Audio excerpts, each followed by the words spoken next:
a la Expo Cannabis 2023. Estamos con el doctor Alejandro Anderson, que es neurólogo, que es experto en este tema. Y bueno, queremos saber un montón de cosas porque yo tengo solamente preguntas sobre esto. ¿Cómo estás, Alejandro? Gracias. ¿Qué tal? Buen día, gracias por invitarme. No, por favor. Bueno, cuéntenos un poco qué se encuentra uno cuando va a una Expo Cannabis. Bueno, por lo pronto hablamos de un mega evento que tiene muchas facetas. Vos tenés, por ejemplo, un pabellón, esto es en el predio de la Rural, en varios pabellones. Tenés un pabellón que se dedica exclusivamente a lo medicinal. Sí. Allí te vas a encontrar con un lugar donde va a haber más de 50 conferencistas, va a haber cursos para médicos, hay laboratorios que exponen sus productos y todo, bueno, lo que puede estar vinculado directamente al ámbito de la salud. Pero también tenés otras áreas que son muy distintas. Tenés un área que tiene que ver con la cultura canábica, con el cultivo y también tenés la parte industrial. Imagínate que yo, como médico, por ejemplo, voy a dar una charla de Parkinson y cannabis. También voy a hablar de una charla de cannabis y bienestar y de los adaptógenos. Pero en otra parte de la expo vas a encontrarte con alguien que tiene máquinas para cosechar cáñamo, que es una variedad de cannabis que tiene fibra y la puedes usar para tela, para sogas, para bioplástico o para biocombustible. Y en otra parte de la expo te vas a encontrar con alguien que vende o te muestra helados canábicos. Y en otra parte alguien que te vende semillas de cáñamo que se pueden comer perfectamente. ¿O para el autocultivo? Porque ¿Es para comer o para el autocultivo? para comer, porque son muy ricas en omega y tienen la relación ideal de los omega. 3 a 1, la relación omega 6, omega 3. Y no tienen ningún efecto particular. ¿Por qué? Porque las semillas no tienen cannabinoides. Para contarles, cuando uno habla de cannabis y habla de la planta de cannabis, en realidad hablamos de muchas plantas. Hay 700 plantas bien distintas, en realidad hay más de 15.000. Cada una tiene 560 sustancias químicas diferentes combinadas según la genética de diferentes maneras. Entonces vos vas a tener plantas que usamos los médicos y que no son las mismas. Yo uso determinadas plantas o cepas para Parkinson, para dolor, para epilepsia, para espasticidad, para autismo. También es diferente la planta que vas a usar para el cáñamo, para hacer fibra. Claro. Y cuando vos hablas de semillas que todavía no germinaron, no tienen la sustancia activa, los cannabinoides. Por Entonces eso no tienen ningún efecto. al consumirlos. Es comida. Claro. O sea, hay alimentos que se pueden emplear y que son muy nutritivos. Así que es sumamente variado esto. También te vas a encontrar con personas que van a los grow shops porque les interesa cultivar. Hay un montón de gente que está inscripta. En Argentina actualmente, ¿saben cuántas personas están inscriptas en el ReproCan para poder hacer su propia medicina? 300.000. Uno tiene que pedir una autorización, el ingreso al registro. Exactamente. ¿Eso se tramita ante qué? Es el Ministerio de Salud? registro de usuarios y usuarias de cannabis medicinal, artesanal. Lo tramitan con un profesional médico inscripto en el ReproCan, tienen su historia clínica, se completa un consentimiento informado, una declaración jurada, todo esto se sube, digamos, a un lugar de salud pública que tiene que ver con el ReproCan y a ese paciente le llega a la página Mi Argentina un carnet que lo habilita a cultivar en su casa y tener hasta 9 plantas en flor o poder trasladar determinada cantidad de frascos de aceites o gramos de cogollos. Y todo tiene que ver con que son pacientes que pueden tener Parkinson, un dolor crónico o alguna patología médica que lo justifique. Hoy ya está aprobado porque, digamos, durante mucho tiempo era controversial, después fue, por supuesto, a tratarse en el Congreso.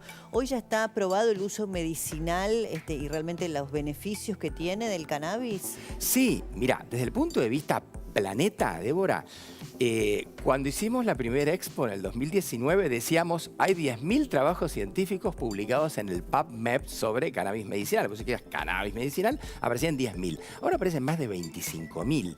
De los 200 países del planeta, tenés unos 50 países que ya tienen, la cuarta parte, que es bastante, que ya tienen reglamentaciones vinculadas al tema del cannabis medicinal. Unos más avanzados, otros menos. La Argentina tuvo su primera ley en el 2017. Ahora tiene una ley muy interesante y muy completa, mucho más completa, que abarca la parte de cannabis medicinal y la parte de cáñamo industrial. Lo del cáñamo industrial, la verdad, para mí es una novedad absoluta. No sabía que Sí, yo tenía tampoco sabía. todas estas aplicaciones en materia de energía, incluso dijo, más allá de la industria textil. La verdad es que no lo sabía. Y yendo a lo medicinal, usted recién mencionaba patologías que uno asocia a algún trastorno en el sistema nervioso. ¿Estoy haciendo bien en esta asociación perfecto. o tiene otros usos No que van solamente más en allá? sistema nervioso, lo que pasa es que Porque usted, como dijo yo Parkinson, estoy claro, contaminado usted con la porque habla neurología. de su propia disciplina, claro. Pero imagínate, tenés patologías dermatológicas importantes No que se sabía. pueden tratar, hay ¿Por ejemplo? protocolos. Son esas patologías tipo pénfigo, ¿viste? Esas patologías degenerativas ¿Y qué cutáneas. se tratan con cremas o con No, también hay medicina? productos de acción sistémica, patologías inflamatorias del tubo digestivo, como la enfermedad de Crohn. A ver, te digo algo bien distinto. El glaucoma, el aumento de presión En del el globo ojo. ocular, Sí. ¿sí? Patología de los Sí, sí, oftalmólogos. sí. Hay determinadas fórmulas ricas en CBD que se pueden utilizar como colirio para canábicas para el glaucoma. Y hay todas las especialidades. O sea, vos tenés médicos que son endocannabinólogos. Ese es el nombre de la subespecialidad, endocannabinología. O sea, yo soy endocannabinólogo, básicamente lo uso para la neurología. Y claro, es cierto, la neurología tiene muchas aplicaciones porque la neurología es muy amplia, pero todas las especialidades tienen más o menos aplicaciones del cannabis en sus campos y para los pacientes. No es algo exclusivo, esto lo tenemos que integrar perfectamente al resto de la medicina. Perfecto. Y además de la medicina humana, tenés la medicina no humana. Los veterinarios. ¿Sí? Y los veterinarios. Están a full los veterinarios. Mirá, en la primera expo, yo no te puedo decir el número, pero ponele que había 1 o 2 veterinarios. Ahora seguro que hay 10 o 20. No sabíamos. Bueno, ¿No y te otra ves cosa el que... número de consultas que hacen los pacientes ¿Pero para por sus animalitos domésticos o por para...? sus mascotas, por los perritos o gatitos? No tenía idea. Vos sabés que la expo, además, porque como es tan amplia, tiene tantas facetas, yo me olvido de contar todo, pero tiene también su consultorio abierto. El consultorio abierto, viene gente en silla de ruedas, nosotros no dábamos abasto. Cuando hicimos la primera expo, ¿sabés cuál fue el factor más llamativo? Porque vos decís Expo Cannabis, la primera expo, bueno, la gente se hace una película, ¿no? Sí. De cada 4 personas que vinieron, 3 vinieron por problemas médicos. 75%, y teníamos hasta sillas de ruedas en los pasillos haciendo consultorios externos. Bueno, consultorio externo también se hizo uno chiquitito de veterinaria, creció muchísimo. No sé si, supongo que no es su especialidad, pero es un tema que vengo escuchando también, así como el cannabis ya lo fuimos incorporando, el tratamiento terapéutico, ¿no? Del cannabis medicinal. También el tema de los hongos psicodélicos. Estaba sí. leyendo que en la Expo Cannabis también va a haber como novedad terapias con hongos psicodélicos y plantas adaptógenas. No sé si es su especialidad, pero es algo que vengo escuchando hace Sí, un totalmente, tiempo. te puedo contar. Aito de la Rúa estaba con eso. Me parece que sí. Sí. Con un emprendimiento el industrial. Bueno, primero, el tema de los hongos es un tema que viene creciendo. Vos tenés hongos que son comestibles, vos tenés hongos que junto con otras plantas son adaptógenos, te permiten lidiar mejor con el estrés. Por ejemplo, la ashwagandha. Por ejemplo, el hongo melena de león, que también hay investigaciones para el Alzheimer, o Ericio merinaceus. Y tenés hongos que son psilocibes, que tienen psilocibina. Esos son los hongos alucinógenos que se les dicen setas mágicas también.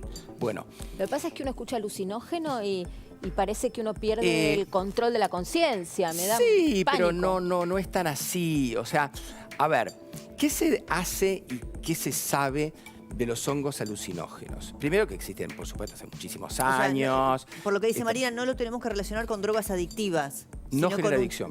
Claro, No porque genera adicción. eso Claro, es lo que a mí uno me tiende a remite a pensar. eso. Mira, Claro.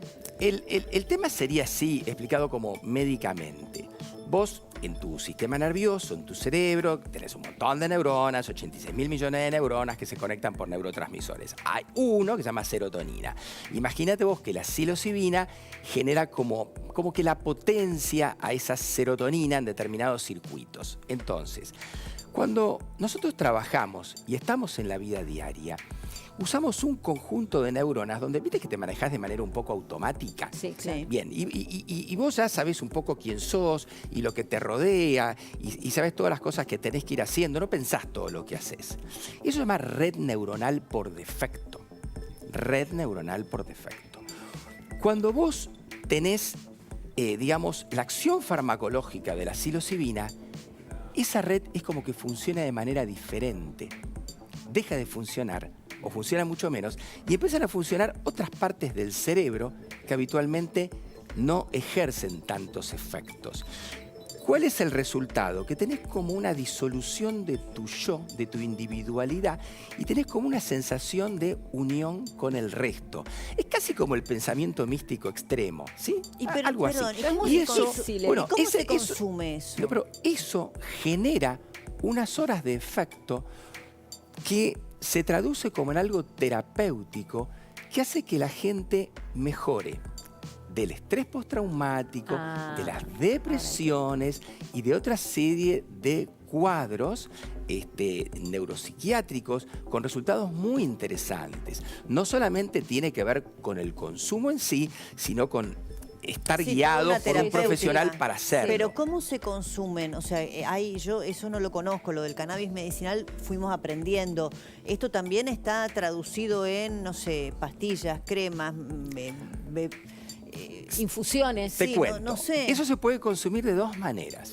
Los hongos directamente, que se suele hablar del término macrodosis, determinada cantidad de gramos de hongos, según lo que vos peses, etcétera, y según la especie o subespecie de psilocibes, vos podés comer perfectamente esa cantidad de hongos y tienen un efecto puntual, ¿no? y potente en cierto sentido por unas 3 a 6 horas.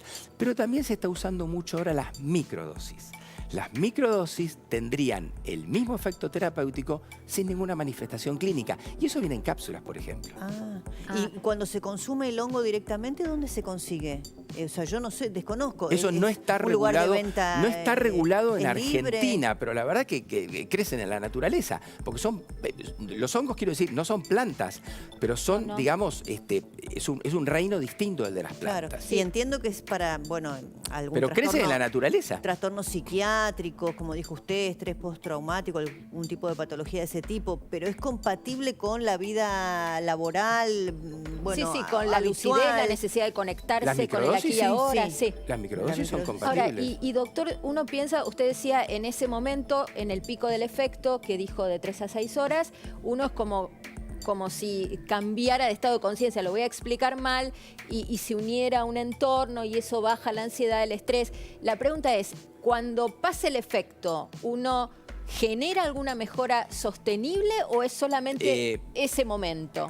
Tiene una serie de productos que generan nuevas conexiones neuronales que quedan establecidas. Esa O sea, pregunta. tiene un efecto que no finaliza Esa era la pregunta. con el efecto O transitorio sea, de la para ponerlo psilocibina. burdamente, es un efecto curativo, digamos, porque va cambiando las conexiones neuronales. Concretamente tiene una serie de factores, de neurotrofinas que estimulan la generación por parte de las neuronas, estimula la neurogénesis para que se establezcan nuevas conexiones neuronales de esos circuitos de neuronas que no formaban parte de la red neuronal por defecto. Ahora, una pregunta un poco obvia, ¿no? Pero recién Débora le decía dónde se consigue. Usted decía que el tema de los hongos no está regulado en Argentina pero que todavía. surgen de la naturaleza. Pasa que uno no anda por la naturaleza Claro, pero recolectando en hongos. este Debe haber momento- alguien que vende y no sabemos. Claro, Karina. pero la pregunta, ¿es legal?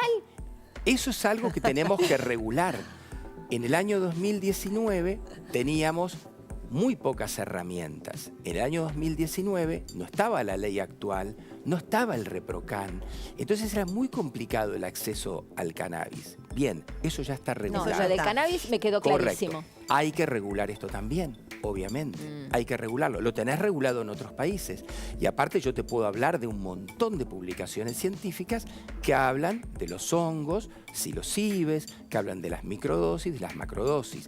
Y después tenés también el otro campo, que son las plantas y los hongos adaptógenos, que te permiten lidiar mucho mejor con el estrés. Con el estrés. Bueno, Bien. vamos a tener que investigar ese Sí, tema. sí. Si no, yo se lo pregunté porque, bueno, el doctor nos remite información de lo que, bueno, de lo que está sucediendo en materia de la Expo Cannabis y es su expertise. Obviamente hace muchos años que el doctor Anderson trabaja sobre este tema, pero cuando leí lo de los hongos psicodélicos es algo que se viene escuchando, o yo vengo leyendo, pero no está muy... No, si no me equivoco, Holanda es un poco pionero. Sí, totalmente. en Pero es lo esto. mismo que pasó. Siempre Miren, tratamientos esto- terapéuticos, estamos Paisano. hablando de... Esto es lo Sí, mismo sí, que sí. pasó hace unos años con el cannabis. Exacto. en un Claro. principio. Sí. La punta de lanza de todas estas, por poner un nombre, plantas, pero no son plantas, No. pero digamos ancestrales, Sí. ¿no? Ujú. Ancestrales, porque esto tiene muchos años,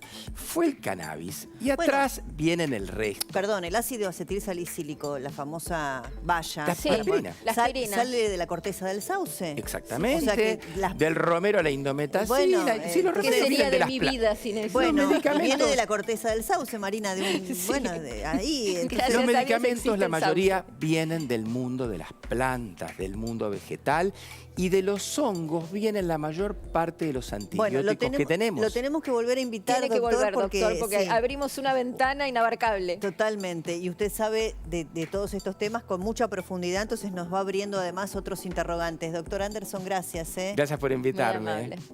Bueno, nosotros vamos a necesitar algunos hongos psicodélicos para seguir entendiendo la Argentina.